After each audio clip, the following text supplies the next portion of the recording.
ಯಾಕೋಬನು ಬರೆದಿರುವಂತ ಪತ್ರಿಕೆ 4ನೇ ಅಧ್ಯಾಯ 13ನೇ ವಚನದಿಂದ 17ನೇ ವಚನದವರೆಗೂ ಮತ್ತೊಂದು ಸಾರಿ ನಾವು ಓದಿಕೊಳ್ಳೋಣ.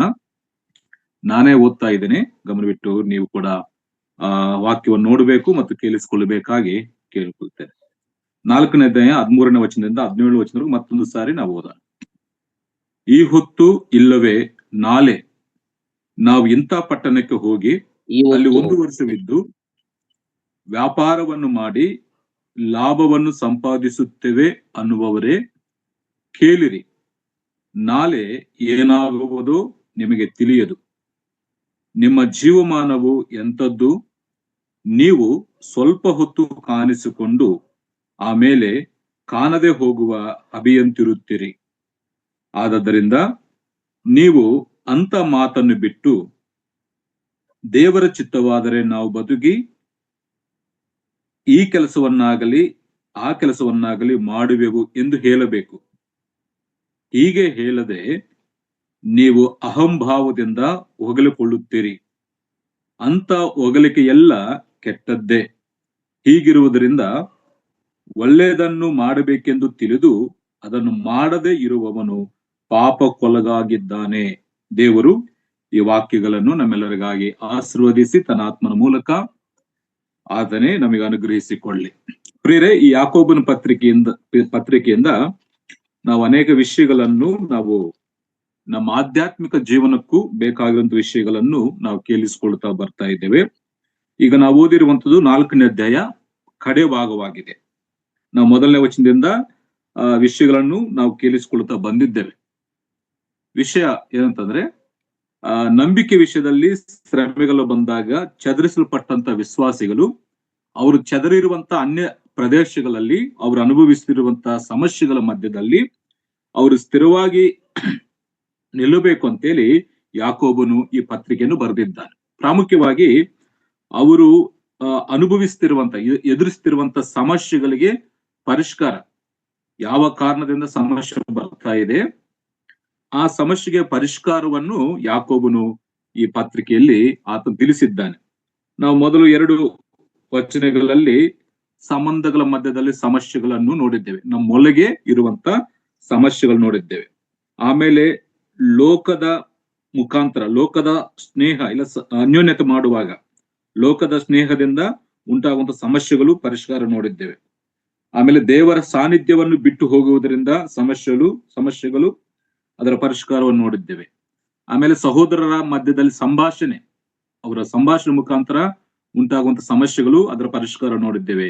ಈ ಅಂತಿಮ ಭಾಗದಲ್ಲಿ ಅವರ ಸಂಪಾದನೆಯ ಮೂಲಕವಾಗಿ ಉಂಟಾಗುವಂತ ಸಮಸ್ಯೆಗಳು, ಅದಕ್ಕೊಂದು ಪರಿಷ್ಕಾರವನ್ನು ಯಾಕೋಬನು ಇಲ್ಲಿ ತಿಳಿಸಿರುವಂತದ್ದು ನಾವು ಕೇಳಿಸಿಕೊಂಡಿದೆ. ಕಳೆದ 2 ವಾರಗಳಲ್ಲಿ ನಾವು ಇದರ ಬಗ್ಗೆ ಸ್ವಲ್ಪ ಆಲೋಚನೆ ಮಾಡಿದ್ದೇವೆ. ನಾವು ಕಳೆದ ವಾರದಲ್ಲಿ ಗಮನಿಸಿರುವಂತದ್ದು, ಅವರು ಸಂಪಾದನೆಗಾಗಿ ಅವರು ಸ್ವಂತ ಆಲೋಚನೆಗಳು ಮಾಡಿರುವಂತದ್ದು ನಾವು ಕೇಳಿಸಿಕೊಂಡಿದ್ದೇವೆ. ಈ ವಾಕ್ಯ ಭಾಗದಲ್ಲಿ 3 ವಿಷಯ ಅಂತ ನಾನು ಹೇಳಿದ್ದೆ, 3 ಪ್ರಾಮುಖ್ಯವಾದ ವಿಷಯ. ಮೊದಲು ಅವರ ಸಂಪಾದನಕ್ಕಾಗಿ ಮಾಡಿದ ಸ್ವಂತ ಆಲೋಚನೆಗಳು ನಾವು ನೋಡ್ತೇವೆ. 2, ದೇವರು ಅವ್ರು ಹೇಳಿದ್ದು ನಮ್ಮ ಜೀವವು ಇಲ್ಲ ನಮ್ಮ ಆಯುಷ್ಯ ಎಷ್ಟು ಅಲ್ಪವಾದದ್ದು ಅದರ ಬಗ್ಗೆ ದೇವರು ತಿಳಿಸಿದ್ದಾನೆ. 3, ಪ್ರಸ್ತುತ ಅವರು ಹೇಗೆ ಜೀವಿಸಬೇಕು, ಈಗ ಹೇಗೆ ಜೀವಿಸಬೇಕು ಅನ್ನುವಂಥದ್ದು ಯಾಕೋಬನು ತಿಳಿಸಿದ್ದಾನೆ. ಪ್ರಾಮುಖ್ಯವಂತ 3 ವಿಷಯಗಳು. ಮೊದಲ ವಿಷಯ, ಅವರ ಸಂಪಾದನಕ್ಕಾಗಿ ಅವರು ಮಾಡಿಕೊಂಡಿರುವಂತ ಸ್ವಂತ ಆಲೋಚನೆಗಳು. 2, ನಮ್ಮ ಆಯುಷ್ಯು ಎಷ್ಟು ಅಲ್ಪವಾದದ್ದು ಅದನ್ನು ದೇವರು ತಿಳಿಸಿದ್ದಾರೆ. 3, ಈಗ ಪ್ರಸ್ತುತ ಅವರು ಹೇಗೆ ಜೀವಿಸಬೇಕು ಅಂತೇಳಿ 15, 16, 17 ವಚನದಲ್ಲಿ ನಾವು ನೋಡ್ತೀವಿ. ಅದಕ್ಕಾಗಿ ಕಳೆದ ವಾರದಲ್ಲಿ ಮೊದಲನೇ ವಿಷಯ ನಾವು ಕೇಳಿಸಿಕೊಂಡಿದ್ದೇವೆ, ಅವರ ಸಂಪಾದನೆಗಾಗಿ ಮಾಡಿರುವಂತ ಆಲೋಚನೆಗಳು. ಪ್ರಿಯರೇ, ಅವರು ಸ್ವಂತ ಆಲೋಚನೆಗಳು ಮಾಡಿಕೊಂಡಿದ್ರು. ನಾನು ಕಳೆದ ಸಾರಿ ಹೇಳಿದ್ದೆ, ಸಮಯವನ್ನು ಅವರೇ ನಿರ್ಣಯ ಮಾಡಿಕೊಳ್ತಾರೆ ಮತ್ತು ಸ್ಥಳವನ್ನು ಅವರೇ ನಿರ್ಣಯ ಮಾಡಿಕೊಳ್ಳುತ್ತಾರೆ. ಅಲ್ಲಿ ಎಷ್ಟು ಸಮಯ ಇರಬೇಕು, ಎಷ್ಟು ಗಳಿಸಬೇಕು ಅಂತೇಳಿ ಎಲ್ಲವೂ ಅವರೇ ಆಲೋಚನೆ ಮಾಡಿರುವಂತದ್ದು ಕಳೆದ ಸಾರಿ ನಾವು ಆಲೋಚನೆ ಮಾಡಿದ್ದೇವೆ. ಅಂದ್ರೆ ನಮ್ಮ ಜೀವನಕ್ಕೆ ಒಂದು ಮುಂದೆ ಆಲೋಚನೆ ಮಾಡುವುದು ತಪ್ಪಲ್ಲ. ಒಂದು ಕಾರ್ಯ ಮಾಡಬೇಕಾದ್ರೆ ಒಂದು ಪ್ಲಾನ್ ಇರಬೇಕು, ಒಂದು ಯೋಜನೆ ಪ್ರಕಾರವಾಗಿ ಮಾಡುವುದರಲ್ಲಿ ತಪ್ಪಿಲ್ಲ. ಯೋಜನೆ ಇರ್ತದೆ, ಆಲೋಚನೆ ಇರ್ತದೆ. ಆದ್ರೆ ನಾವು ಮಾಡುವಂತ ಆ ಪ್ರತಿಯೊಂದು ಆಲೋಚನೆಯಲ್ಲಿ ದೇವರಿರಬೇಕು. ದೇವರಿಲ್ಲದೆ ನಾವೇನೇ ಮಾಡಿದ್ರು ಕೂಡ ಅದು ಸಫಲವಾಗುವುದಿಲ್ಲ. ಅದರಿಂದ ನಮಗೆ ಸಮಸ್ಯೆಗಳು ಹೆಚ್ಚಾಗ್ತವೆ. ನಾನು ಕೆಲವು ಸಾರಿ ಹೇಳಿದ್ದೆ, ಕರ್ತನು ಇಲ್ಲದೆ ಇರುವಂತ ಸಂಪಾದನೆ ಸಮಸ್ಯೆಗಳಿಗೆ ಕಾರಣವಾಗ್ತದೆ. ಕರ್ತನು ಇರುವಂತ ಸಂಪಾದನೆ ಅದು ಸಮಾಧಾನಕರವಾಗಿರ್ತದೆ ಅಂತೇಳಿ ನಾವು ಕಳೆದ ಸಾರಿ ಆಲೋಚನೆ ಮಾಡಿದೆ. ಅದಕ್ಕಾಗಿ ಈ 13ನೇ ವಚನದಲ್ಲಿ ಅವರು ಸಂಪಾದಿಸಿಕೊಳ್ಳುವುದಕ್ಕೋಸ್ಕರ ಅವರ ಸ್ವಂತ ಆಲೋಚನೆಗಳನ್ನು ಮಾಡಿಕೊಂಡಿರು. ಪಟ್ಟಣವನ್ನು ಅವರೇ ನಿರ್ಣಯಿಸಿದ್ರು, ಕಾಲವನ್ನು ಅವರೇ ನಿರ್ಣಯಿಸಿಕೊಂಡ್ರು, ಅಲ್ಲಿ ವ್ಯಾಪಾರವನ್ನು ನಿರ್ಣಯಿಸಿಕೊಂಡ್ರು, ಮತ್ತು ಅಲ್ಲಿ ಲಾಭವನ್ನು ಕೂಡ ಸಂಪಾದಿಸಿತು ಅಂತೇಳಿ ಅವರು ಆಲೋಚನೆ ಮಾಡಿಕೊಂಡಿರುವಂತದ್ದು ವಾಕ್ಯದಲ್ಲಿ ಗಮನಿಸಿ. ಅದಕ್ಕಾಗಿ ಪ್ರಿಯರೇ, ಅವರ ಸ್ವಂತ ಆಲೋಚನೆಗಳಲ್ಲಿ ಏನು ಕಾಣಿಸ್ತಾ ಇದೆ ಅಂದ್ರೆ, ಒಂದು ಅಹಂಭಾವ ಕಾಣಿಸ್ಕೊಳ್ತಾ ಇದೆ, ಎರಡು ಅತಿಶಯವೂ ಕೂಡ ಕಾಣಿಸ್ಕೊಳ್ತದೆ. ನಾವು 15ನೇ ವಚನದಲ್ಲಿ ಆ ಮಾತು ಓದ್ತೇವೆ, ಅಹಂಭಾವದಿಂದ ಹೊಗಳಿಕೊಳ್ಳುತ್ತೀರಿ, ಅಂತ ಹೊಗಳಿಕೆ ಎಲ್ಲ ಕೆಟ್ಟದೆ. ಅಂದ್ರೆ ಅವರಲ್ಲಿ ಅವರು ಆಲೋಚನೆ ಮಾಡ್ಕೊಳ್ತಾ ಇದ್ದಾರೆ, ಏನು ನಾವೆಲ್ಲವನ್ನು ಮಾಡ್ಲಿಕ್ಕೆ ಸಾಧ್ಯ, ನಮ್ಗೆಲ್ಲ ಗೊತ್ತು, ನಾವೆಲ್ಲ ಮಾಡ್ಲಿಕ್ಕೆ ಸಾಧ್ಯ ಅಂತೇಳಿ ಅವರು ಒಂದು ನಿರ್ಣಯಕ್ಕೆ, ಒಂದು ಆಲೋಚನೆ ಮಾಡಿದಾಗ ಆ ಆಲೋಚನೆ ಮುಖಾಂತರ ಅವ್ರಿಗೆ ಎಷ್ಟು ಸಮಸ್ಯೆಗಳು ಉಂಟಾಗ್ತವೋ ನಾವು ಕಳೆದ ಸಾರಿ ನಾವು ಆಲೋಚನೆ ಮಾಡಿದ್ದೇವೆ. ನಾವಿರುವಂತ ಸ್ಥಳದಲ್ಲಿ, ನಾವು ಮಾಡುವಂತ ಕೆಲಸದಲ್ಲಿ, ನಾವು ಹೋಗುವಂತ ಪ್ರಯಾಣದಲ್ಲಿ ಕರ್ತನ ನಮ್ಮ ಸಂಗಡ ಇರಬೇಕು ಅಂತೇಳಿ. ಕರ್ತನ ಇಲ್ಲದೆ ಇರುವಂತದ್ದು ಅದು ಸಮಸ್ಯೆಗಳಿಗೆ ಕಾರಣವಾಗ್ತದೆ ಅಂತೇಳಿ ನಾವು ಕಳೆದ ಸಾರಿ ಮೊದಲನೇ ವಿಷಯವನ್ನ ಕೇಳಿಸ್ಕೊಂಡಿದ್ದೇವೆ. ಆದ್ರೆ ಇವತ್ತು ಎರಡನೇ ವಿಷಯಕ್ಕೆ ನಾನು ಬರ್ತೀನಿ. ಎರಡನೇ ವಿಷಯ ಏನಂತಂದ್ರೆ, 14ನೇ ವಚನದಲ್ಲಿ ನಮ್ಮ ಆಯುಷು ಅದು ಎಷ್ಟು ಅಲ್ಪವಾದದ್ದು ಅದನ್ನು ವಿವರಿಸಿದ್ದಾನೆ, ಯಾಕೋಬನು ವಿವರಿಸಿದ್ದಾನೆ. ಮೊದಲು ಅವರು ಆಲೋಚನೆ ಮಾಡುವಂತ ಆಲೋಚನೆಗಳನ್ನು ಹೇಳಿದ್ದಾನೆ. ಆ ಆಲೋಚನೆಯಲ್ಲಿ ಅಹಂಭಾವ ಇದೆ, ಗರ್ವವಿದೆ, ಮತ್ತು ಅತಿಶಯವಿದೆ.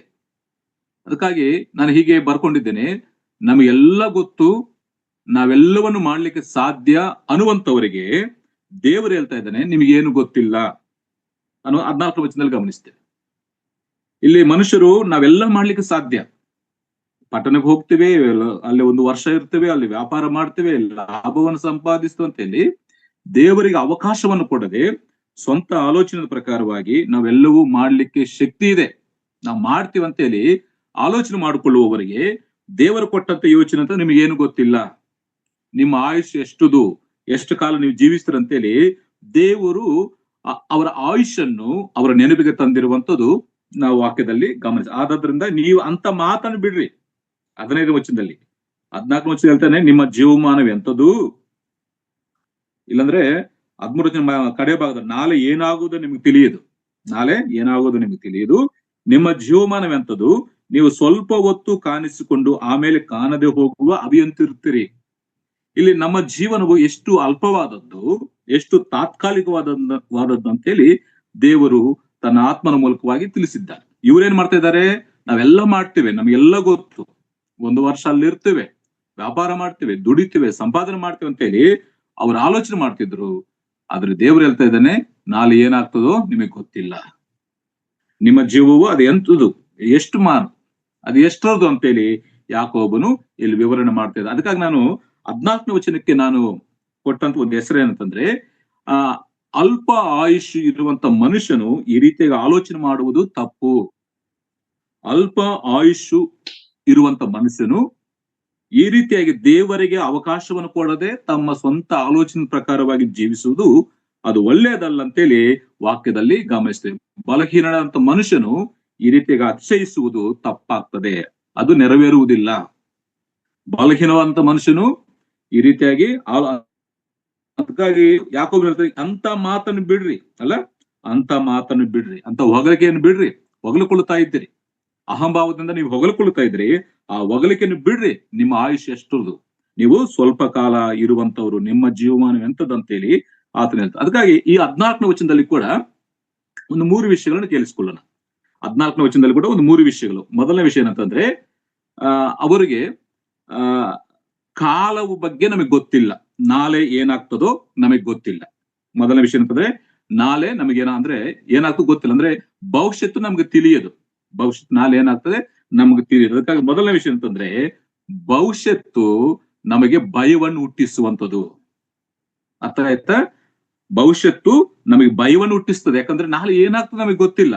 ಅದ್ರ ಮೊದಲನೇ ವಿಷಯವನ್ನು ಕೇಳಿಸ್ಕೊಳ್ತೇವೆ. ಎರಡನೇ ವಿಷಯ ಅಲ್ಲಿ ನಾವು ನೋಡ್ತೇವೆ, ನಿಮ್ಮ ಜೀವಮಾನವೆಂಥದ್ದು, ನಮ್ಮ ಆಯುಷು ಅದು ಅಲ್ಪವಾದದ್ದು. ನಮ್ಮ ಆಯುಷು ಅಲ್ಪವಾದದ್ದು. ಮತ್ತು ನಮ್ಮ ಸ್ಥಿತಿ ಅಂತದ್ದು ನೋಡಿ, ಅಲ್ಲೇ ನೀವು ಸ್ವಲ್ಪ ಹೊತ್ತು ಕಾಣಿಸಿಕೊಂಡು ಆಮೇಲೆ ಕಾಣದೆ ಹೋಗುವ ಹಬಿಯಂತಿರ್ತೀರಿ. ನಮ್ಮ ಸ್ಥಿತಿ ಕೂಡ ಸ್ಥಿರವಿಲ್ಲ, ಸ್ಥಿರವಾದದ್ದು ಅಲ್ಲ. ಈ 3 ವಿಷಯಗಳನ್ನು ಸ್ವಲ್ಪವಾಗಿ ನಾವು ಕೇಳಿಸ್ಕೊಳ್ಳೋಣ. 14ನೇ ವಚನದಲ್ಲಿ ಮೊದಲನೇ ವಿಷಯನು ಭವಿಷ್ಯತ್ ಬಗ್ಗೆ ಭಯ ಇದೆ. ಭವಿಷ್ಯತ್ತು ನಮಗೆ ಗೊತ್ತಿಲ್ಲ, ನಾಳೆ ಏನಾಗ್ತದೋ ನಮಗೆ ಗೊತ್ತಿಲ್ಲ. 2, ನಮ್ಮ ಆಯುಷ್ ಕೂಡ ಅಲ್ಪವಾದದ್ದು, ಸ್ವಲ್ಪ, ಜಾಸ್ತಿ ಇಲ್ಲ, ಸ್ವಲ್ಪ ಕಾಲ, ಅಲ್ಪವಾದದ್ದು, ತಾತ್ಕಾಲಿಕವಾದದ್ದು, ಆಯುಷ್ ಅಲ್ಪವಾದದ್ದು. 3, ನಮ್ಮ ಸ್ಥಿತಿ ಕೂಡ ಸ್ಥಿರವಾಗಿಲ್ಲ. ಸ್ವಲ್ಪ ಹೊತ್ತು ಕಾಣಿಸಿಕೊಂಡು ಆಮೇಲೆ ಕಾಣದೆ ಹೋಗುವ ಹಬಿಯಂತಿರುತ್ತೀವಿ. ಅದಕ್ಕಾಗಿ ಇಂಥ ಮಾತನ್ನು ಬಿಡ್ರಿ. ಎಂತ ಮಾತು? ಒಂದಾನೊಂದು ಪಟ್ಟಣಕ್ಕೆ ಹೋಗ್ತೇವೆ, ಅಲ್ಲೇ ಒಂದು ವರ್ಷ ಇರ್ತೇವೆ, ವ್ಯಾಪಾರ ಮಾಡ್ತೇವೆ, ಲಾಭವನ್ನು ಸಂಪಾದಿಸ್ತೇವೆ ಅಂತೇಳಿ ಭವಿಷ್ಯದ ಬಗ್ಗೆ ನೀವು ಕನಸು ಕಾಣ್ತಿದ್ರಲ್ಲ, ದೇವರಿಲ್ಲದೆ, ದೇವರಿಗೆ ಅವಕಾಶ ಕೊಡದೆ ಅಂತ ಮಾತನ್ನು ಬಿಟ್ಟು, ದೇವರ ಚಿತ್ತವಾದರೆ ನಾವು ಬದುಕಿ ಈ ಕೆಲಸವನ್ನಾಗಲಿ ಆ ಕೆಲಸವನ್ನಾಗಲಿ ಮಾಡಬೇಕು ಅಂತ ಹೇಳಬೇಕು ನೀವು. ಅದಕ್ಕಾಗಿ ಆಲೋಚನೆಗಳಲ್ಲಿ ಅತಿಶಯ ಪಡುತ್ತಿರುವಂತ ವಿಶ್ವಾಸಿಗಳಿಗೆ ದೇವರು ಹೇಳುವಂತ ಒಂದು ಮಾತು, ಆಲೋಚನೆಯಲ್ಲಿ ಅಂತರಂಗದಲ್ಲಿ ಗರ್ವದಿಂದ ತುಂಬಲ್ಪಟ್ಟಂತ ವಿಶ್ವಾಸಿಗಳಿಗೆ ದೇವರು ಹೇಳುವಂತ ಮಾತೇನಂತಂದ್ರೆ, ನಾಳೆ ಏನಾಗ್ತದೋ ನಿಮಗೆ ಗೊತ್ತಿಲ್ಲ. ಭವಿಷ್ಯತ್ತು ಭಯವನ್ನು ಹುಟ್ಟಿಸುವಂಥದ್ದು, ನಾಳೆ ಏನಾದ್ರೂ ನಮಗೆ ಗೊತ್ತಿಲ್ಲ. 2, ನಮ್ಮ ಸ್ಥಿತಿ ಕೂಡ ಸ್ಥಿರ ಇಲ್ಲ, ಸ್ಥಿರವಾದಂತ ಸ್ಥಿತಿಯಲ್ಲಿ ನಾವಿಲ್ಲ. 2ನೇ. 3ನೇದು, ನಮ್ಮ ಆಯುಷ್ ಕೂಡ ಅಲ್ಪವಾದದ್ದು ಅಂತೇಳಿ ಈ 3 ವಿಷಯಗಳನ್ನು ನಾವು 14ನೇ ವಚನದಲ್ಲಿ ಗಮನಿಸ್ತೇವೆ. ಮೊದಲನೇ ವಿಷಯ, ನಾಳೆ ಏನಾಗ್ತದೆ ನಮಗೆ ಗೊತ್ತಿಲ್ಲ. ನಾಳೆ ಏನಾಗ್ತದೆ ನೋಡ್ರಿ, ಒಂದು ಮಾತು ಓದ್ಕೊಳ್ಳೋಣ. ಜ್ಞಾನೋಕ್ತಿ ಪುಸ್ತಕ 27ನೇ ಅಧ್ಯಾಯ. ಬ್ರದರ್ ಕೆಲವರು ಅನ್ಮೀಟ್ ನಲ್ಲಿ ಇದ್ದಾರೆ, ಮೀಟ್ ಮಾಡಿದ್ರೆ ಓಕೆ, ಮೀಟ್ ಮಾಡ್ಕೊಳ್ರಿ. ಓಕೆ, 27ನೇ ಅಧ್ಯಾಯ ಮೊದಲನೇ ವಚನ. ಭವಿಷ್ಯತ್ತು ನಮಗೆ ಭಯವನ್ನು ಹುಟ್ಟಿಸ್ತದೆ, ನಾಳೆ ಏನಕ್ಕೆ ನಮ್ಗೆ ಗೊತ್ತಾಗೋದಿಲ್ಲ. ನೋಡಿ, 27ನೇ ಅಧ್ಯಾಯ ಮೊದಲನೇ ವಚನ, ನಾಳೆ ಎಂದು ಕೊಚ್ಚಿಕೊಳ್ಳಬೇಡ, ಒಂದು ದಿನದೊಳಗೆ ಏನಾಗುವುದು ನಿಮಗೆ ತಿಳಿಯದು. ನಾಳೆ ಏನಾಗ್ತದೆ ಕೊಚ್ಚಿಕೊಳ್ಳಬೇಡ್ರಿ. ನಾನು ನಾಳೆ ಅದು ಮಾಡ್ತೇನೆ, ಇದು ಮಾಡ್ತೇನೆ, ಅಲ್ಲಿ ಹೋಗ್ತೇನೆ, ಏನೇನೋ ಮಾಡ್ತೇನೆ ಅಂತ ಹೇಳಿ ಕೆಲವರು ಕೊಚ್ಚಿಕೊಳ್ಳುವಂತ ಮಾತುಗಳಿರ್ತಾವೆ. ಅದಕ್ಕಾಗಿ ದೇವರು ಇಲ್ಲದೆ, ದೇವರ ಅಪ್ಪನೆ ಇಲ್ಲದೆ, ದೇವರ ಚಿತ್ತವಿಲ್ಲದೆ, ದೇವರ ಆಲೋಚನೆ ಇಲ್ಲದೆ ನಾವೇನೇ ಮಾಡಿದ್ರು ಕೂಡ ಸಫಲವಾಗೋದಿಲ್ಲ. ಯಾಕಂದ್ರೆ ನಾಳೆ ನಮ್ಗೆ ಏನಾಗ್ತದೆ ಗೊತ್ತಾಗಲ್ಲ. ಇವತ್ತಿದ್ದವರು ನಾಳೆ ಇರ್ತೀವಂತ ಕೂಡ ಗ್ಯಾರಂಟಿ ಇಲ್ಲ. ಕಾಯಿಲೆ ಬರ್ಬೇಕಂತ ಏನಿಲ್ಲ ಪ್ರಿಯರೇ, ಎಲ್ಲ ಆರೋಗ್ಯವಾಗಿದ್ದಂಥವ್ರು ಕೂಡ ಬಿದ್ದು ಹೋಗ್ತಿದ್ದಾರೆ. ಅದಕ್ಕಾಗಿ ನಾಳೆ ದಿನ ಅದು ನಮ್ಮದಲ್ಲ. ಅದಕ್ಕಾಗಿ ನಾಳೆ ದಿನದ ಕುರಿತಾಗಿ ನಾವು ಕೊಚ್ಚಿಕೊಳ್ಳಬಾರದು. ಯಾಕೋಬನು ಹೇಳಿದ ಹಾಗೆ, ದೇವರ ಚಿತ್ತವಾದರೆ ನಾವು ಬದುಕಿ, ದೇವರ ಚಿತ್ತವಾದರೆ, ದೇವರಿಗೆ ಇಷ್ಟವಾದರೆ, ನಾವು ನಾಳೆ ಜೀವಂತವಾಗಿದ್ದರೆ ಈ ಕೆಲಸ ಮಾಡ್ತೇವೆ, ಆ ಕೆಲಸ ಮಾಡ್ತೇವೆ ಅಂತ ಹೇಳಿ ನಾವು ದೇವರ ಚಿತ್ತಕ್ಕೆ ನಾವು ಒಪ್ಪಿಸ್ಕೊಳ್ಬೇಕು. ಯಾಕೆ? ಭವಿಷ್ಯತ್ತು ನಮಗ್ ಗೊತ್ತಿಲ್ಲ ಪ್ರಿಯರೇ. ನಾಳೆ ಏನ್ ನಡಿಲಿಕ್ಕಿದೆ ಗೊತ್ತಿಲ್ಲ, ನಾಳೆ ನಾವು ಇರ್ತೀವೋ ಇರಲ್ವೋ ಕೂಡ ಗೊತ್ತಿಲ್ಲ. ಅದಕ್ಕಾಗಿ ಇದ್ದಷ್ಟು ಕಾಲದಲ್ಲಿ ನಾವೇನ್ ಮಾಡ್ಬೇಕಂದ್ರೆ ದೇವರನ್ನು ಮಹಿಮೆ ಪಡಿಸಬೇಕು. ನಾಳೆ ಎಂದು ಕೊಚ್ಚಿಕೊಳ್ಳಬೇಡ, ಒಂದು ದಿನದೊಳಗೆ ಏನಾಗುವುದೋ ನಿಮಗೆ. ಒಂದು ದಿನದೊಳಗೆ ನಾನು ಯಾವಾಗಲೂ ಕೂಡ ಒಂದು ಪ್ರಾರ್ಥನೆಯಲ್ಲಿ ನಾನು ನೆನಪು ಮಾಡಿಕೊಳ್ತೇನೆ, ನಮಗೆ ಮುಂದೆ ಏನೇನು ಸಂಭವಿಸ್ಲಿಕ್ಕಿದೆ ನಮಗೆ ಗೊತ್ತಿಲ್ಲ ಪ್ರಿಯರೇ. ಯಾವ ರೀತಿಯಾಗಿ ಯಾವ ಅಪಾಯ ಬರ್ತದೋ, ಯಾವ ರೋಗ ಬರ್ತದೋ ಅಲ್ವಾ, ಯಾವ ಸೈತಾನ್ ಶೋಧನೆ ಬರ್ತದೋ ಗೊತ್ತಿಲ್ಲ, ಯಾವ ರೀತಿಯಾಗಿ ಹಾರ್ಟ್ ಅಟ್ಯಾಕ್ ಬರ್ತದೋ ಗೊತ್ತಿಲ್ಲ, ನಾಳೆ ಏನಾಗ್ತದೋ ಗೊತ್ತಿಲ್ಲ. ಅದಕ್ಕಾಗಿ ನಾಳೆ ವಿಷಯದಲ್ಲಿ ನಾವು ಕೊಚ್ಚಿಕೊಳ್ಳಬಾರದು. ನಾಳೆ ಏನಾಗ್ತದೋ ನಿಮಗೆ ಗೊತ್ತಿಲ್ಲ. ಅದಕ್ಕಾಗಿ ಒಂದು ದಿನದೊಳಗೆ ಏನಾಗುವುದು ನಿಮಗೆ ತಿಳಿಯುವುದು, ಆದದ್ದರಿಂದ ಅದರಲ್ಲಿ ನೀವು ಕೊಚ್ಚಿಕೊಳ್ಳಬಾರದು ಅಂತ ಹೇಳಿ ವಾಕ್ಯ ನೋಡ್ತೀವಿ. ನೋಡಿ, ಪ್ರಸಂಗಿ ಗ್ರಂಥದಲ್ಲಿ ಕೂಡ ಒಂದು ಮಾತು ಓದೋಣ. ಪ್ರಸಂಗಿ ಗ್ರಂಥ 8ನೇ ಅಧ್ಯಾಯ, ಪ್ರಸಂಗಿ ಗ್ರಂಥ 8ನೇ ಅಧ್ಯಾಯ 7ನೇ ವಚನವನ್ನು ಒಂದು ಮಾತು ಓದ್ಕೊಳ್ಳೋಣ. ಪ್ರಸಂಗಿ 8ನೇ ಅಧ್ಯಾಯ 7ನೇ ವಚನದಲ್ಲಿ ಒಂದು ಮಾತಿದೆಯಲ್ಲ, ಯಾಕಂದ್ರೆ ಮುಂದೆ ಆಗುವುದು ಅವನಿಗೆ ಗೊತ್ತಿಲ್ಲ, ಅದು ಹೇಗೆ ಆಗುವುದು ಅವನಿಗೆ ವಿವರಿಸಬಲ್ಲವರು ಯಾರು? ನೋಡಿದ್ರ, ಮುಂದೆ ಆಗುವುದು ಅವನಿಗೆ ಗೊತ್ತಿಲ್ಲ, ನಾಳೆ ಏನಾಗ್ತದೆ ನಮಗೆ ಗೊತ್ತಿಲ್ಲ ಪ್ರಿಯರೇ. ಮತ್ತೆ ಇನ್ನೊಂದು ಅಲ್ಲಿ 6ನೇ ವಚನ ಮಧ್ಯಭಾಗದಲ್ಲಿ ನೋಡಿ, ಮನುಷ್ಯನು ಪಡುವ ಕಷ್ಟವು ಅವನಿಗೆ ಘೋರವಾಗಿದೆ, ಯಾಕಂದ್ರೆ ಮುಂದೆ ಆಗುವುದು ಅವನಿಗೆ ಗೊತ್ತಿಲ್ಲ. ನಾಳೆ ಏನಾಗ್ತದೆ ಗೊತ್ತಿಲ್ಲ, ಮುಂದೆ ಏನಾಗ್ಲಿಕ್ಕಿದೆ ಗೊತ್ತಿಲ್ಲ ಪ್ರಿಯರೇ. ಎಲ್ಲವೂ ಗೊತ್ತಿರುವಂತ ನಮ್ಮ ಕರ್ತನಿಗೆ. ಅದಕ್ಕಾಗಿ ನಾನು ಯಾವಾಗ್ಲೂ ಕೂಡ ನನ್ನ ಪ್ರಾರ್ಥನೆಯಲ್ಲಿ ಈ ಮಾತು ಹೇಳ್ತಾ ಇರ್ತೇನೆ, ನಮಗೆ ಮುಂದೆ ಏನಾಗ್ತದೆ ಗೊತ್ತಿಲ್ಲ, ದೇವರ ಚಿತ್ತವಾದ್ರೆ, ನಿನಗಿಷ್ಟವಾದ್ರೆ ನಾವು ಜೀವಿಸ್ತೇವೆ, ನಿನ್ನ ಕೃಪೆಯಿಂದಲೇ ಜೀವಿಸ್ತೇವೆ ಅಂತ. ಅದಕ್ಕಾಗಿ ನಾಳೆ ನಮಗೆ ಏನಾಗ್ತದೆ ಗೊತ್ತಿಲ್ಲ, ನಾಳೆ ಕುರಿತಾಗಿ ನಾವು ಅತಿಶಯ ಪಡಬಾರದು. ಅದೇ ಪ್ರಸಂಗ ಇರೋದ್ರಿಂದ 9ನೇ ಅಧ್ಯಾಯ 12ನೇ ವಚನ ನೋಡಿ. 12ನೇ ವಚನ,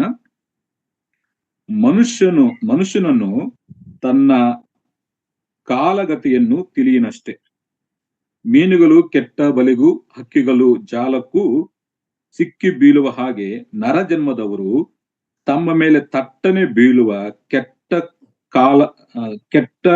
ಕಾಲಪಾಶಕ್ಕೆ ಸಿಕ್ಕಿಕೊಳ್ಳುವರು. ನೋಡಿದ್ರ, ನಾಳೆ ಏನಾಗ್ತದೋ ನಮ್ಗೆ ಗೊತ್ತಿಲ್ಲ ಪ್ರಿಯರೇ. ಮನುಷ್ಯನು ತನ್ನ ಕಾಲಗತಿಯನ್ನು ತಿಳಿಯನಷ್ಟೇ. ಕಾಲಗತಿ ಮುಂದೆ ನಮಗೆ ಏನಾಗ್ತದೆ ನಮ್ಗೆ ಗೊತ್ತಾಗಲ್ಲ ಪ್ರಿಯರೇ.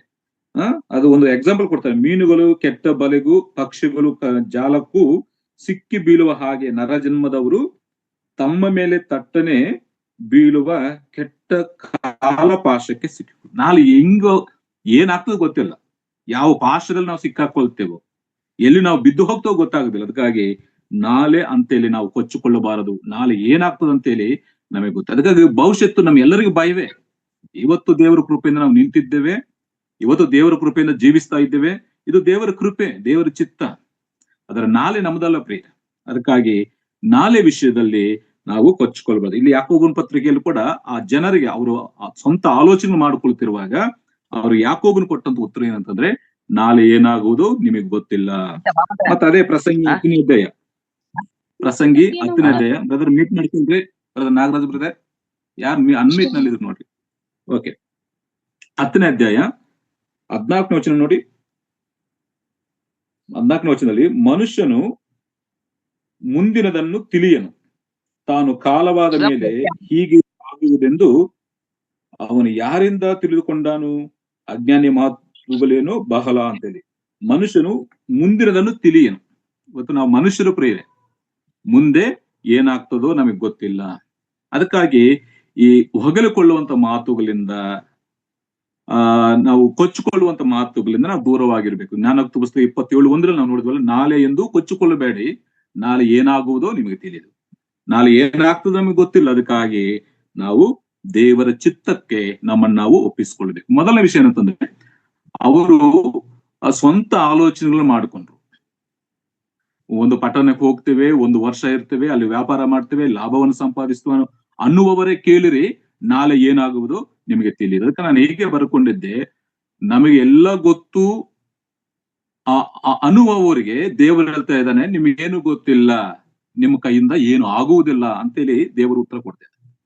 ನಾವೆಲ್ಲವನ್ನು ಮಾಡ್ಲಿಕ್ಕೆ ಶಕ್ತಿ ಇದೆ, ನಾವೆಲ್ಲವನ್ನು ಬಲ್ಲವರು, ನಮ್ಗೆಲ್ಲ ಗೊತ್ತು ಅಂತ ಹೇಳಿಕೊಳ್ಳುವವರಿಗೆ ಆ ದೇವರ ಆತ್ಮ ಹೇಳುವಂತ ಮಾತೇನಂದ್ರೆ, ನಿಮ್ಗೆ ಏನು ಗೊತ್ತಿಲ್ಲ, ನಾಳೆ ಏನಾಗ್ತದೋ ಗೊತ್ತಿಲ್ಲ, ನಿಮ್ಮ ಕೈಯಲ್ಲಿ ಏನಾಗಲ್ಲ ಅಂತೇಳಿ ದೇವರ ಆತ್ಮನು ತನ್ನ ವಾಕ್ಯದಲ್ಲಿ ತಿಳಿಸಿ. ಇದು ಮೊದಲನೇ ವಿಷಯ. ನಾ ಸರಳವಾಗಿ ನಿಮ್ಮ ಮುಂದೆ ಹೇಳಲಿಕ್ಕೆ ಇಷ್ಟಪಡ್ತೇನೆ. ಮೊದಲನೇದು, ನಾಳೆ ಏನಾಗ್ತದೆ ನಮಗೆ ಗೊತ್ತಿಲ್ಲ. ಎರಡನೇ ವಿಷಯ, ಆತನು ತಿಳಿಸುವಂತ ಮಾತು, ನಿಮ್ಮ ಸ್ಥಿತಿ ಕೂಡ ಸ್ಥಿರವಾಗಿರುವುದಿಲ್ಲ. ಇವತ್ತು ಈ ಸ್ಥಿತಿಯಲ್ಲಿ ಇದ್ದೇವೆ, ನಾಳೆ ಇದೇ ಸ್ಥಿತಿಯಲ್ಲಿ ನಾವಿರ್ತೇವೆ ಅಂತೇಳಿ ಗ್ಯಾರಂಟಿ ಇಲ್ಲ. ಯಾಕೆ ಹೋಗಲ್ಕೊಳ್ಳಬೇಕು ಅಲ್ವಾ? ಸ್ಥಿತಿ ಸ್ಥಿರವಾಗಿ ಇರುವುದಿಲ್ಲ ಅಂತೇಳಿ ವಾಕ್ಯದಲ್ಲಿ ಗಮನಿಸಿ. ನೋಡಿ, ಒಂದು ಮಾತು ಓದ್ಕೊಳ್ಳೋಣ. ಕೀರ್ತನೆ ಭಾಗ 49ನೇ ಕೀರ್ತನೆ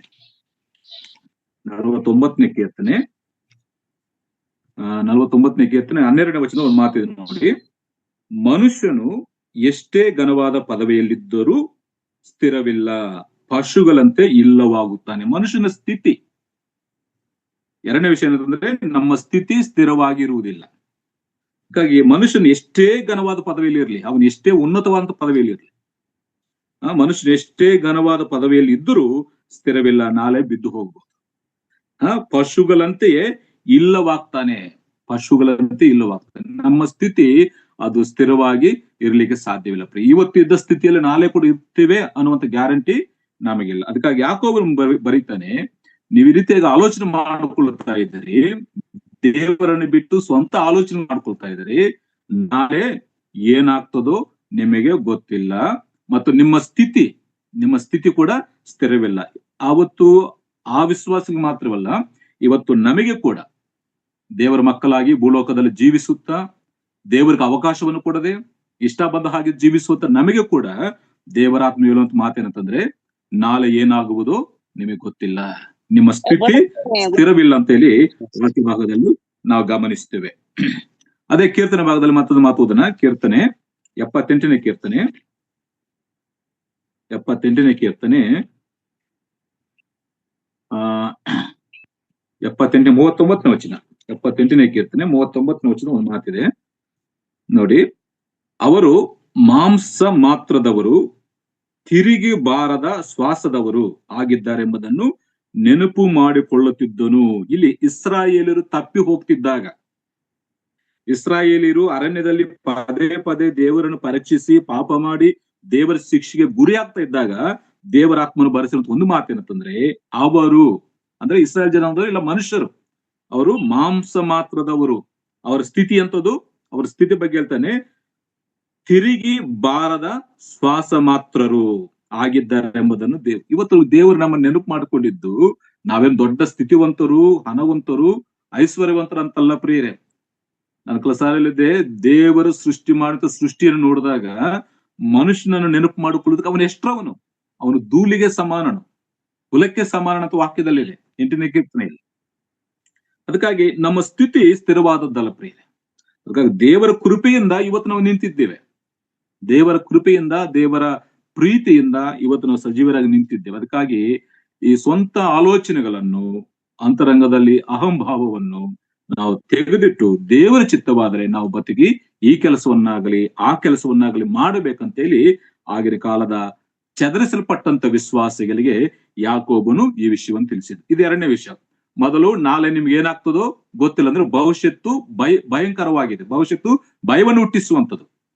2, ನಿಮ್ಮ ಸ್ಥಿತಿ ಇಲ್ಲ, ನಮ್ಮ ಸ್ಥಿತಿ ಅದು ಸ್ಥಿರವಾದದ್ದಲ್ಲ. 3ನೇ ವಿಷಯ ಅದನ್ನ ಹೇಳ್ತಾನೆ, ಆ ಆಯುಷು ಅಲ್ಪವಾದದ್ದು. ಯಾಕೋಬನ ಪತ್ರಿಕೆಯಲ್ಲಿ ಓದ್ತೀವಲ್ಲ, ನಿಮ್ಮ ಜೀವಮಾನವು ಎಂಥದು, ನಿಮ್ಮ ಆಯುಷ್ ಕೂಡ ನಮಗೆ ಕೊಟ್ಟಂತ ಆಯುಷು ಅದು ಅಲ್ಪವಾದದ್ದು. ಅದಂತ ಶಾಶ್ವತ ಕಾಲ ಈ ಭೂಲೋಕದಲ್ಲಿ ಇರ್ಲಿಕ್ಕೆ ದೇವರು ನಮ್ಗೆ ಕೊಟ್ಟಿಲ್ಲ. ಶಾಶ್ವತ ಕಾಲ ಇರುವಂತ ಜೀವನವೇ ಬೇರೆ. ಆದ್ರೆ ಈಗ ನಾವು ಜೀವಿಸಿರುವಂತಹ ಈ ಶರೀರದಲ್ಲಿ ನಾವು ಜೀವಿಸುವಂತದ್ದು ಸ್ವಲ್ಪ ಕಾಲ ಮಾತ್ರ ಇಲ್ಲಿ ಈ ಭೂಲೋಕದಲ್ಲಿ. ಅದಕ್ಕಾಗಿ ನಮ್ಮ ಆಯುಷ್ ಕೂಡ ಅದು ಅಲ್ಪವಾದದ್ದಂತೇಳಿ ವಾಕ್ಯ ಭಾಗದಲ್ಲಿ ನಾವು ಗಮನಿಸ್ತೇವೆ. ನೋಡಿ, ಆ ಕೀರ್ತನೆ ಭಾಗದಲ್ಲ ಮಾತು ಓದ್ತೀವಿ. ಕೀರ್ತನೆ 103ನೇ ಕೀರ್ತನೆ ಒಂದು ಮಾತು ಓದೋಣ. 103ನೇ ಕೀರ್ತನೆ 15-16 ವಚನ ಓದಬೇಕಾದ್ರೆ, 15, ಮನುಷ್ಯನ ಆಯುಷ್ ಕಾಲವು ಹುಲ್ಲಿನಂತಿದೆ, ಅವನು ಅಡವಿಯ ಹೂವಿನ ಹಾಗೆ ಶೋಭಿಸುತ್ತಾನೆ, ಗಾಳಿ ಬಡಿಯುತ್ತಲೇ ಅದು ಹೋಗುವುದು, ಅದರ ಸ್ಥಳವು ಅದನ್ನು ತಿರುಗಿ ಕಾಣುವುದಿಲ್ಲ. ಇಲ್ಲಿ ನೋಡಿ, ಮನುಷ್ಯನ ಒಂದು ನಿಸ್ಸಹಾಯ ಸ್ಥಿತಿ, ಮನುಷ್ಯನ ಒಂದು ತಾತ್ಕಾಲಿಕವಾದ ಸ್ಥಿತಿಯನ್ನು ಇಲ್ಲಿ ಭಕ್ತನು ತಿಳಿಸಿದ್ದಾನೆ. ನಮ್ಮ ಆಯುಷು ಅಲ್ಪವಾದದ್ದು ಪ್ರಿಯರಿ, ಇದು ಶಾಶ್ವತವಾದದ್ದಲ್ಲ ಈ ಲೋಕದಲ್ಲಿ. ಆದ್ರೆ ಕರ್ತನಾಗಿರುವಂತ ಯೇಸು ಕ್ರಿಸ್ತನನ್ನು ಸ್ವಂತ ರಕ್ಷಕನಾಗಿ ಅಂಗೀಕರಿಸಿ ಈ ಲೋಕವನ್ನು ಬಿಟ್ಟುಕೊಂಡು ನಮಗೆ ನಿತ್ಯ ಜೀವವಿದೆ, ಅದು ಬೇರೆ ವಿಷಯ. ಆದ್ರೆ ಈ ಭೂಲೋಕದಲ್ಲಿ ಜೀವಿಸುವಂತ ಈ ಜೀವನ ಅದು ಅಲ್ಪವಾದದ್ದು, ಅದು ನಿಸ್ಸಹಾಯವಾದದ್ದು. ನೋಡಿ, ಮನುಷ್ಯನ ಆಯುಷ್ಕಾಲವು ಹುಲ್ಲಿನಂತಿದೆ. ಅದು ಯಾವ ರೀತಿಯಾಗಿ ಅವನು ಅಡವಿಯ ಹೂವಿನ ಹಾಗೆ ಶೋಭಿಸುತ್ತಾನೆ. ಅಡವಿಯಲ್ಲಿ ಹುಟ್ಟುವಂತ ಹೂವುಗಳು ಅದೆಷ್ಟು ಬೆಲೆಗೆ ತುಂಬಾ ಚೆನ್ನಾಗಿರ್ತವೆ. ಒಂದು 10 ಗಂಟೆ ಒಂದು ಬಿಸಿಲೇರಿ ಬಂದಾಗ ಅದೇನಾಗ್ತದೆ, ಬಾಡಿ ಹೋಗ್ತದೆ, ಮತ್ತೆ ಸಾಯಂಕಾಲಕ್ಕೆ ಉದುರಿ ಹೋಗ್ತದೆ.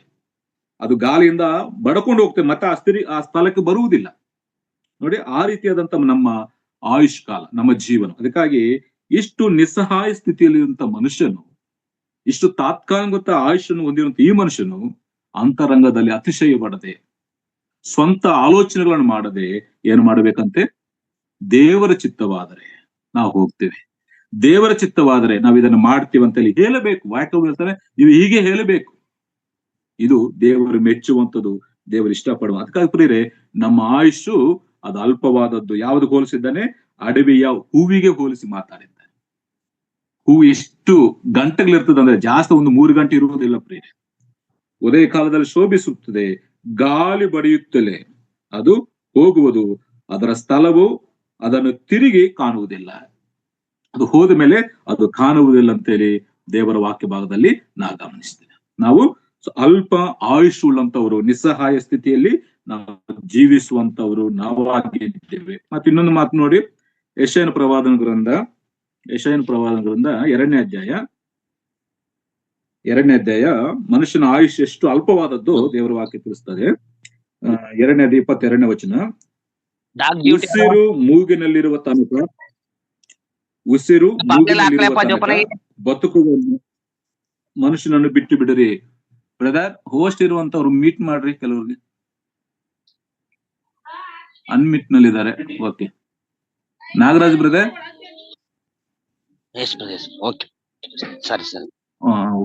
ಅನ್ಮಿಟ್ ಮಾಡ್ಕೊಳ್ಳಿ.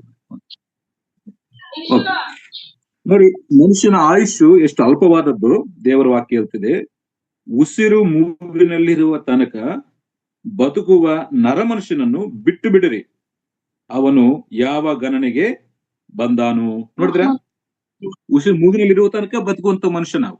ಹೋದ ಮೇಲೆ ಈ ಲೋಕದಲ್ಲಿ ಮಣ್ಣಾಗ್ತೀವಿ ಪ್ರಿಯ. ಅದಕ್ಕಾಗಿ ನಾನು 3 ವಿಷಯದಲ್ಲಿದ್ದೆ.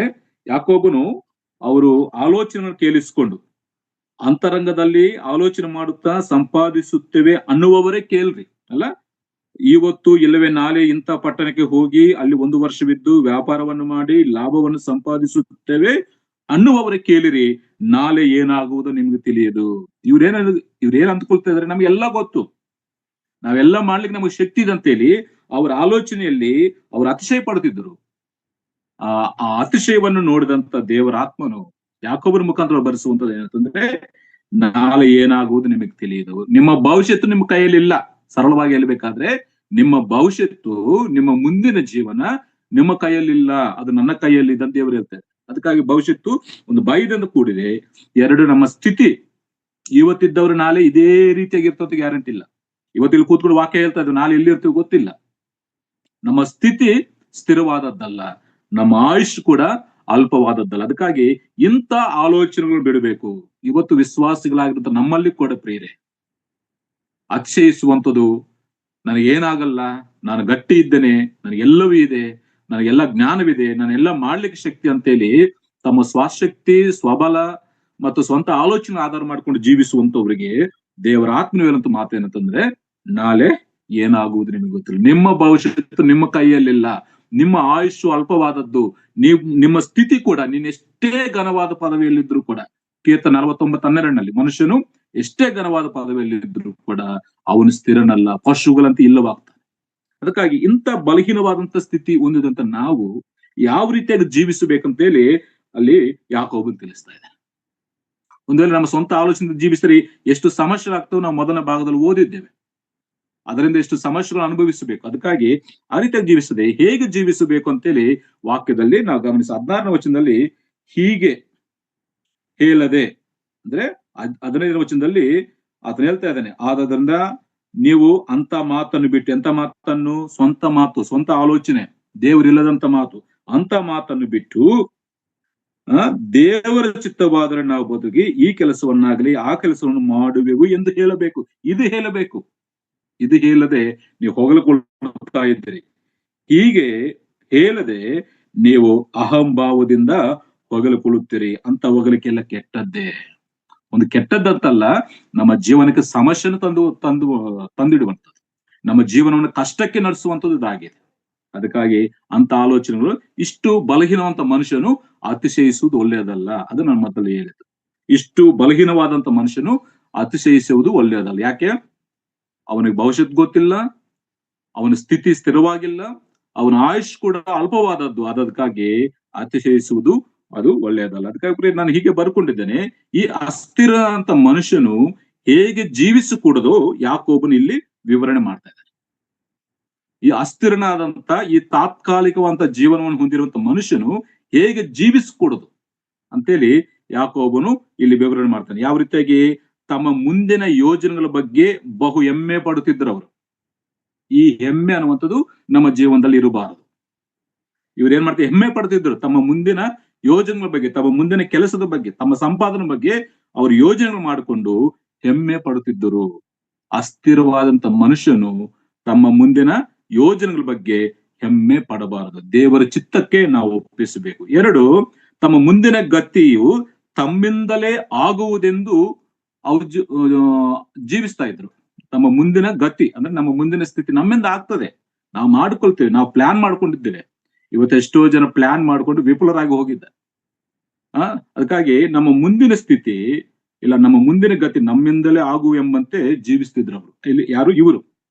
ಆದ್ರೆ ಅಸ್ತ್ರ ಮನುಷ್ಯನು ಆ ರೀತಿಯಾಗಿ ಜೀವಿಸಬಾರದು. ನಮ್ಮ ಮುಂದಿನ ಸ್ಥಿತಿ ನಮ್ಮ ದೇವರ ಕೈಯಲ್ಲಿದೆ. ನಮ್ಮ ಮುಂದಿನ ಸ್ಥಿತಿ ನಮ್ಮ ದೇವರ ಕೈಯಲ್ಲಿದೆ ಅಂತ ಹೇಳಿ ನಾವು ಜೀವಿಸಬೇಕು. ಮೂರನೇದು, ಅವರ ಅಹಂಭಾವದಿಂದ ಹೋಗಲುಕೊಳ್ಳುತ್ತಿದ್ದರು. ಈ ರೀತಿಯಾಗಿ ವಿಶ್ವಾಸ, ಅವರು ಇಲ್ಲಿದ್ದಂತ ವಿಶ್ವಾಸ ಯಾವ ರೀತಿ ಇದ್ದರು ಯಾಕೊಂಡ್ ಬರೆದಿದ್ದಾನೆ. ಮುಂದಿನ ಯೋಜನೆಗಳ ಬಗ್ಗೆ ಹೆಮ್ಮೆ ಪಡುತ್ತಿದ್ದರು, ತಮ್ಮ ಮುಂದಿನ ಗತಿ ತಮ್ಮಿಂದಲೇ ಆಗುವುದೆಂದು ಜೀವಿಸುತ್ತಿದ್ದರು ಮತ್ತು ಅಹಂಭಾವದಿಂದ ಹೋಗಲುಕೊಳ್ಳುತ್ತಿದ್ದರು.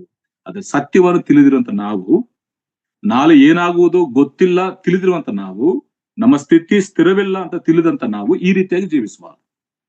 ಯಾವ ರೀತಿಯಾಗಿ? ನಮ್ಮ ಯೋಜನೆಗಳಲ್ಲಿ ನಾವು ಹೆಮ್ಮೆ ಪಡಬಾರದು. ದೇವರ ಚಿತ್ತವಿದ್ರೆ ಮಾಡೋಣ, ದೇವರು ಮಾಡಿದ್ರೆ ಮಾಡೋಣ, ಸಂತೋಷ ಪಡಂತೇಳಿ ನಾವು ದೇವರಿಗೆ ಒಪ್ಪಿಸಬೇಕು. ನಮ್ಮ ಮುಂದಿನ ಸ್ಥಿತಿ ದೇವರ ಕೈಯಲ್ಲಿದೆ. ನಾವು ಅದಕ್ಕಾಗಿ ಈ ಅಹಂಭಾವವನ್ನು ನಾವು ಬಿಟ್ಟು ದೇವರಿಗೆ ನಾವು ಅಧೀನರಾಗಿ ದೇವರ ಸ್ಥಿತಿ, ದೇವರ ನಮಗೆ ಕೊಟ್ಟಂತ ಸ್ಥಿತಿಯಲ್ಲಿ ನಾವು ತೃಪ್ತರಾಗಿ ಜೀವಿಸಬೇಕಂತೇಳಿ ಯಾಕೋಬ ತಿಳಿಸ. ಅಂತ ಹೊಗಳಿಕೆ ಏನು? ಕೆಟ್ಟದ್ದು. ಯಾಕೆ ಗೊತ್ತಾ? ಅದರಲ್ಲಿ ದೇವರಿಲ್ಲ ಅಂತ ಯಾವ ಹೊಗಳಿಕೆ? 13ನೇ ವಚನದಲ್ಲಿ ಅವ್ರು ಮಾಡ್ಕೊಂಡ್ರಲ್ಲ ಆಲೋಚನೆಗಳು, ಆ ಆಲೋಚನೆ ಕುರಿತಾಗಿ ಅವ್ರು ಹೊಗಳ್ಕೊಳ್ತಾ ಇದ್ರಲ್ಲ, ಆ ಹೊಗಳಿಕೆ ಕೆಟ್ಟದ್ದು. ಯಾಕೆ? ಅದರಲ್ಲಿ ದೇವರಿಲ್ಲ. ಎರಡನೇ ವಿಷಯ ನಾನು ಮುಗಿಸ್ತೇನೆ. ಮನುಷ್ಯನ ಆಯುಷು ಎಷ್ಟು ಅಲ್ಪವಾದದ್ದು ಅದನ್ನು ತಿಳಿಸಿದ. ಅದಕ್ಕಾಗಿ ಜೀವನದ ಒಂದು ಮೌಲ್ಯವನ್ನು ನಾವು ತಿಳಿದು, ನಮ್ಮ ಜೀವನದ ಮೌಲ್ಯವನ್ನು ತಿಳಿದು ನಾವೆಷ್ಟು ಅಲ್ಪವಾದ ಆಯುಷು ಉಳ್ಳವರು ನಾವು ಗ್ರಹಿಸಿಕೊಂಡು ದೇವರ ಚಿತ್ತಾನುಸಾರವಾಗಿ ನಾವು ಜೀವಿಸಬೇಕಂತೇಳಿ ಈ ವಾಕ್ಯದಲ್ಲಿ ಯಾಕೋಬನು ತಿಳಿಸ್ತಿದ್ದಾನೆ. ಅಲ್ಲಿದ್ದಂತ ಅವಿಶ್ವಾಸಿಗಳಿಗೆ ಮಾತ್ರವಲ್ಲ, ಇವತ್ತು ನಮಗೂ ಕೂಡ ಆತನಿರುವಂತ ಮಾತು, ನಿಮ್ಮ ಜೀವನದ ಮೌಲ್ಯವನ್ನು ತಿಳಿಯಿರಿ ಮತ್ತು ಅದು ಎಷ್ಟು ಅಲ್ಪವಾದದ್ದೋ ಅದೆಷ್ಟು ತಾತ್ಕಾಲಿಕವಾದ ಗ್ರಹಿಸಿಕೊಂಡು ದೇವರ ಚಿತ್ತದಿಂದ ನೀವು ಜೀವಿಸಬೇಕಂತೇಳಿ ಆತನು ತಿಳಿಸ್ತಾ. ಇದು ಎರಡನೇ ವಿಷಯ. ಎರಡನೇ ವಿಷಯದಲ್ಲಿ ನಾವು 3 ವಿಷಯಗಳನ್ನು ಕೇಳಿಸ್ಕೊಂಡಿದ್ದೇವೆ.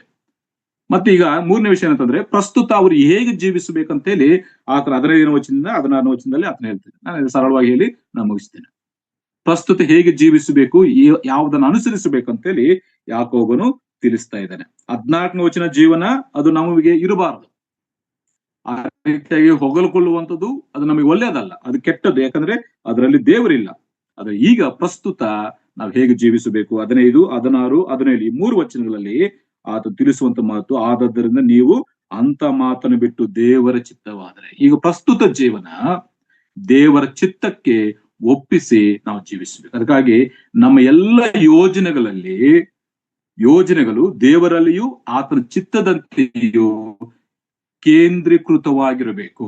ಇದು ಪ್ರಸ್ತುತ ನಮ್ಮ ಜೀವನದಲ್ಲಿ ಆಗುದು. ನಮ್ಮ ಎಲ್ಲ ಯೋಜನೆಗಳು, ಆಲೋಚನೆಗಳು, ಕಾರ್ಯಗಳು, ಪದ್ಧತಿಗಳು, ಪ್ರಯಾಣ ಮಾಡುವಂತ ಯಾವುದೇ ಕಾರ್ಯವಾಗ್ಲಿ, ನಮ್ಮೆಲ್ಲ ಯೋಜನೆಗಳಲ್ಲಿ ದೇವರ ಚಿತ್ತದಂತೆ ದೇವರು ಅದರಲ್ಲಿ ಕೇಂದ್ರೀಕೃತವಾಗಿರಬೇಕು. ದೇವರೇ ಮಧ್ಯಸ್ಥನಾಗಿರಬೇಕು. ಅಂತ ಜೀವನ ನಾವು ಜೀವಿಸಬೇಕು. ಮತ್ತು ನಮ್ಮ ಗುರಿ ಆತನ ನಿಯಂತ್ರಣದಲ್ಲಿ ಇದೆ ಎಂಬಂತೆ ಮಾತಾಡಬೇಕು. ಯಾವ ರೀತಿಯಾಗಿ? ಪ್ರಸ್ತುತ ನಾವ್ ಯಾವ ರೀತಿ ಮಾತಾಡಿದ್ರೆ, ನಮ್ಮ ಗುರಿ ಇಲ್ಲ ನಮ್ಮ ಸ್ಥಿತಿ ಆತನ ನಿಯಂತ್ರಣದಲ್ಲಿದೆ, ನಮ್ಮೆಲ್ಲರನ್ನು ನಿಯಂತ್ರಿಸುವಂಥದ್ದು ದೇವರು ಅಂತೇಳಿ ನಾವು ಆ ರೀತಿಯಾಗಿ ಮಾತಾಡಬೇಕು ಹೊರತು, ಎಲ್ಲ ನನ್ನ ಹತ್ರ ಇದೆ, ನನ್ನ ಕೈಯಲ್ಲಿದೆ, ನಾನು ಏನು ಬೇಕಾದ್ರೂ ಮಾಡ್ತೇನೆ ಅನ್ನುವಂತ ತನ್ನ ಸ್ವಾನಿಯಂತ್ರಣ ಇರಬಾರ್ದು.